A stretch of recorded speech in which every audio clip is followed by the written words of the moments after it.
Hello students, good morning. I hope you all are doing well. तो कल का जो लेक्चर 5 आए थे इलेक्ट्रोस्टैट्स कूलम्स लॉ का, उस पर कुछ बच्चों ने और पेरेंट्स ने बोला है कि इसको एक बार और समझा दिया जाए। तो आज कोई नई वीडियो नहीं है, लेक्चर 5 को ही दोबारा से एक्सप्लेन कर दिया जा रहा है। लेक्चर 5 को ही दोबारा से एक्सप्लेन करने वाले हैं हम लोग। लेक्चर 5 को ही दोबारा से एक्सप्लेन करने वाले हैं हम लोग, ठीक है। तो जो लोग कल नहीं समझ पाए थे उसको फटाफट कॉपी में नोट कर लेंगे साफ साफ। तो कूलम्स लॉ बताया गया था इलेक्ट्रोस्टैट्स में। तो कल आपको सिखाया गया था, लेक्चर 5 है, लेक्चर 1 2 3 4 जरूर देख लें। उसके बाद कूलम्स लॉ इन इलेक्ट्रोस्टैट्स जल्दी से आप लोग लिख लें। कल बताया गया था क्लास 12 का ऑफिशियली पहला टॉपिक, मतलब जहाँ से आपका सिलेबस आप लोग मान सकते हैं स्टार्ट होता है, वो कूलम्स लॉ इन इलेक्ट्रोस्टैट्स है। कूलम्स लॉ इन इलेक्ट्रोस्टैट्स कहता है कि अगर दो चार्ज बॉडीज Q1 Q2 को r डिस्टेंस अपार्ट पर प्लेस कर दिया जाए, तो दोनों चार्ज बॉडी अगर सिमिलर चार्ज है तो रिपेल कर जाएगा, अपोजिट चार्ज है तो अट्रैक्ट कर जाएगा। रिपेल करे चाहे अट्रैक्ट करे तो एक फोर्स लगेगा। फोर्स को हम लोग electric force, electrostatic force, Coulombic force कहते हैं। और इसी फोर्स का क्या फॉर्मूला होगा वही कूलम्स लॉ इन इलेक्ट्रोस्टैट्स में मालूम चलता है। तो कूलम्स लॉ इन इलेक्ट्रोस्टैट्स, इसको अब आप लोग साफ साफ लिख लेंगे स्क्रीनशॉट लेकर के। It states that 2 point charges attracts or repel each other with a force which is directly proportional to the product of the magnitude of the charges and inversely proportional to the square of the distance between them. It states that 2 point charges attracts or repel each other with a force which is directly proportional to the product of the magnitude of the charges and inversely proportional to the square of the distance between them. ठीक है, इसका मतलब क्या हुआ? 9th और 11th class में आप लोग ग्रेविटेशनल फोर्स पढ़ा है, वैसा ही है कूलम्बिक फोर्स। दो चार्ज बॉडी को अगर r डिस्टेंस अपार्ट पे एक मीडियम में प्लेस कर दिया जाए तो दोनों के बीच में कूलम्बिक फोर्स लगेगा। वो जो कूलम्बिक फोर्स है वो डायरेक्टली प्रोपोर्शनल होगा product of the magnitude of the charges, और इनवर्सली प्रोपोर्शनल होगा square of the distance separating them. जितने दूर पर चार्ज बॉडीज रहेगा इलेक्ट्रिक फोर्स जो कूलम्बिक फोर्स है वो उतना ही कम लगेगा, ठीक है। नोट बना करके 2-3 पॉइंट हम लोग याद करेंगे। पहला नंबर है, in electrostatics Coulomb's law is electrical analogue of Newton's law of gravitation. जैसे न्यूटन्स आपका लॉ ऑफ ग्रेविटेशन होता है मास बॉडी पर, वैसे ही चार्ज बॉडी के बीच में इलेक्ट्रिक फोर्स कैलकुलेट करने के लिए कूलम्बिक लॉ, कूलम्बिक फोर्स का फॉर्मूला का इस्तेमाल करेंगे। दूसरा, Coulombic law in electrostatics hold for stationary charges. सिर्फ रुके हुए चार्ज बॉडी पर ही कूलम्बिक लॉ काम करेगा। The two charges should be point in size. Charge जो है उसका साइज छोटा होना चाहिए, बहुत बड़ा मास वाला ऑब्जेक्ट पर ये फिर कूलम्बिक फोर्स का फॉर्मूला काम नहीं करेगा। और Coulombic force between two charges is central in nature. Central in nature इसका मतलब है जो फोर्स है वो दोनों ऑब्जेक्ट, जैसे ग्रेविटेशनल फोर्स बताया जाता है सेंट्रल है, वैसे कूलम्बिक फोर्स सेंट्रल है। ए और बी दो ऑब्जेक्ट है, तो जो फोर्स है उन दोनों को कनेक्ट करता हुआ जो लाइन है उसी लाइन पर ही कहीं पर वो फोर्स जो है वो काम करेगा, attractive repulsive. So this coulombic force between two charges is central in nature, इसको नोट कर लेंगे, ठीक है। अब आगे बढ़े तो coulombic force F is directly proportional to Q1 Q2, F is inversely proportional to 1/r²। दोनों को साथ में मिला के लिखते हैं तो coulombic force is directly proportional to Q1 Q2/r², ठीक है। प्रोपोर्शनल है, बराबर नहीं है, इज इक्वल टू का साइन लगाएंगे और वो जो प्रोपोर्शन है उसको हम लोग K से डिनोट करेंगे, तो this F is K into Q1 Q2/r²। जैसे ग्रेविटेशन आप लोग पढ़ते हैं, ग्रेविटेशनल फोर्स F बराबर कैपिटल G m1 m2/r², वैसे Coulombic force is capital K into Q1 Q2/r², ठीक है।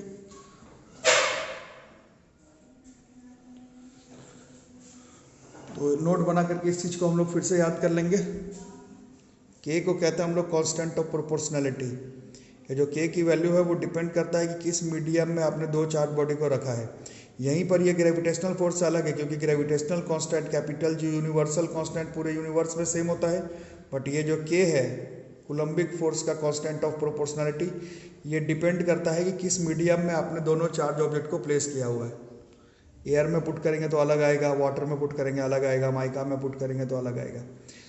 और इस चीज़ पर भी डिपेंड करता है कि आपने ये जो फोर्स है Q1 Q2 चार्ज है और जो दोनों के बीच का डिस्टेंस है वो किस यूनिट पे मेजर किया है। तो इसको साफ साफ लिख लेंगे। K is called constant of proportionality and its value depends upon the nature of the medium in which two charges are located and the units in which F, Q1, Q2, R are measured।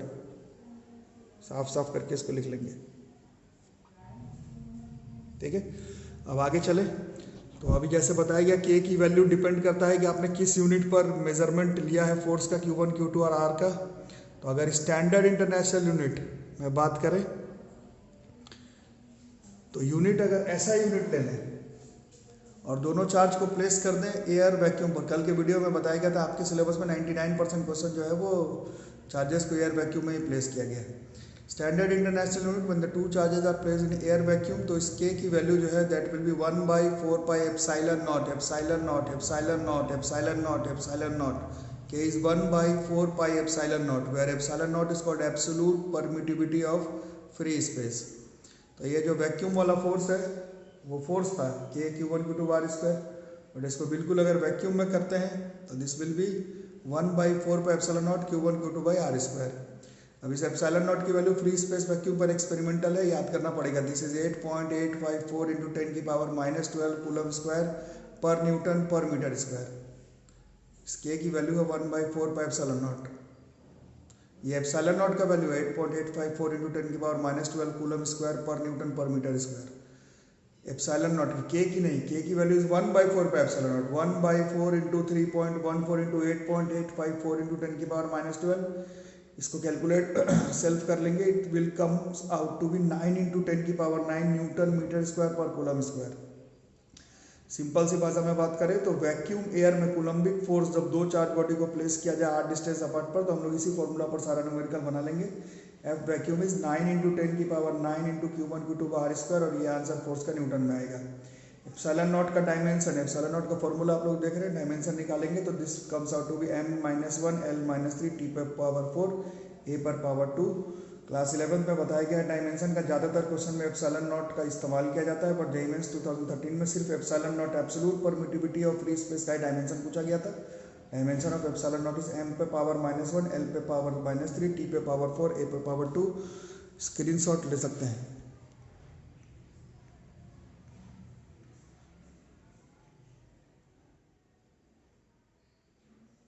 ठीक है, अब आगे बढ़ते हैं।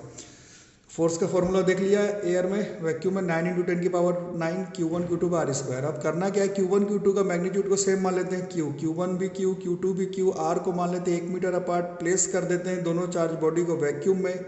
और अगर वो दोनों charge body equal charge body एक दूसरे पर रिपल्सिव फोर्स 9 इंटू 10 की पावर 9 न्यूटन लगाए, तो ऊपर वाले फॉर्मूला में प्लेस कर देंगे एफ वैक्यूम की जगह 9 इंटू 10 की पावर 9, फिर 9 इंटू 10 की पावर 9 Q1 Q2 की जगह Q into Q square, R की वैल्यू 1, तो उससे Q स्क्वायर की वैल्यू 1 आ जाएगी, उससे Q का वैल्यू +-1 कूलम आ जाएगा। यही 1 कूलम का डेफिनेशन है, सब तरह के एग्जाम में पूछा जाता है।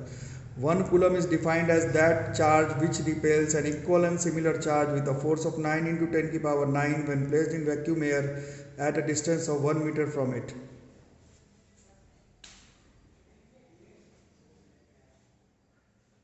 स्क्रीनशॉट ले सकते हैं।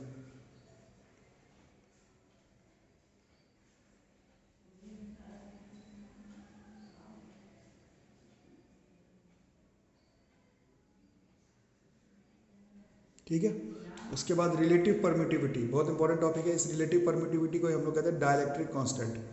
तो अभी आप देखिए कि 99% क्वेश्चन जो है उसमें चार्ज बॉडी को प्लेस किया गया है एयर में, लेकिन जरूरी नहीं कि हर बार उन चार्ज बॉडी को हम लोग एयर में ही पुट करें। किसी और मीडियम जैसे वाटर, माइका, किसी डाई इलेक्ट्रिक, इसके बारे में आगे बात करेंगे, पर अगर पुट कर दिया जाए तो उस फोर्स की वैल्यू जो है वो सेम नहीं आएगी। मीडियम पर डिपेंड करता है कूलम्बिक फोर्स। तो किसी दूसरे मीडियम में अगर प्लेस कर दें दो चार्ज बॉडी को r डिस्टेंस अपार्ट पर, तो F medium will be 1/4 pi epsilon Q1 Q2 bar square. ये एप्सिलॉन एप्सिलॉन एप्सिलॉन नॉट नहीं, this epsilon 1/4 pi epsilon Q1 Q2 bar square. और वैक्यूम में तो है ही 1/4 pi epsilon naught Q1 Q2 bar square. दोनों medium, दोनों equation को अगर डिवाइड मार देंगे, F vacuum by F medium is epsilon by epsilon not, इन दोनों को डिवाइड करने पर इसमें ये जो एप्सिलॉन बाई एप्सिलॉन नॉट है, इसी को हम लोग कहते हैं relative permittivity of the medium with respect to vacuum air. Epsilon by epsilon not is known as के।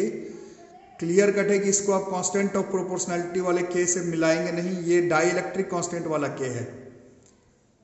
Relative permittivity dielectric constant, F medium F vacuum दोनों को डिवाइड किया epsilon by epsilon not K is dielectric constant. This is relative permittivity of the medium with respect to vacuum air. This is dimensionless. Screenshot ले सकते हैं।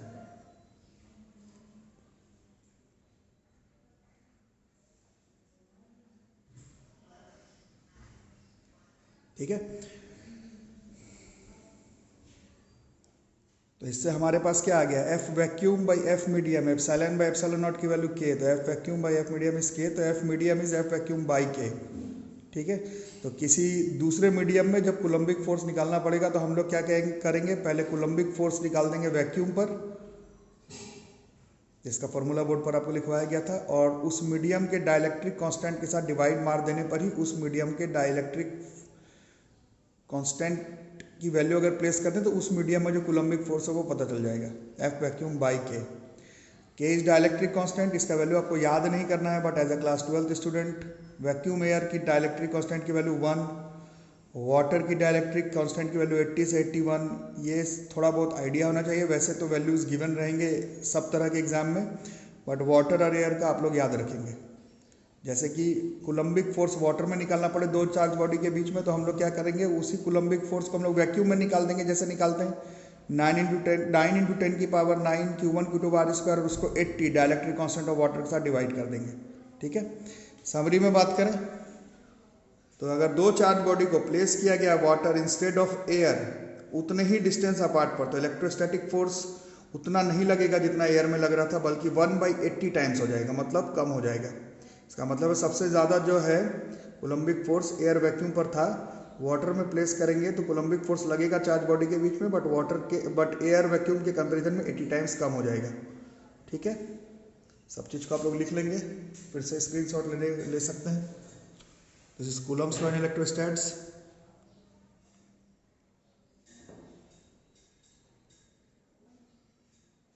Note formula किस चीज़ पर के की वैल्यू डिपेंड करता है, के की वैल्यू, एप्सिलॉन नॉट की वैल्यू, एफ वैक्यूम का फॉर्मूला, एप्सिलॉन नॉट का डायमेंशन, डेफिनेशन ऑफ 1 कूलम,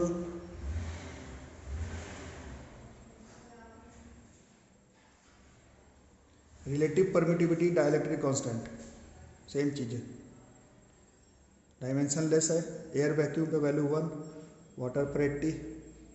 किसी भी दूसरे मीडियम पर कूलम्बिक फोर्स निकालना है तो पहले वैक्यूम वाला निकाल लेंगे और उस मीडियम के डाइलेक्ट्रिक कांस्टेंट से डिवाइड कर देंगे, तो उस मीडियम पर जो कूलम्बिक फोर्स है वो पता चल जाएगा। इसको अच्छे से नोट कर लेंगे। इसके बाद हम लोग कूलम्बिक फोर्स के न्यूमेरिकल पर आएंगे, तो पहले कूलम्बिक फोर्स क्लियर होना चाहिए।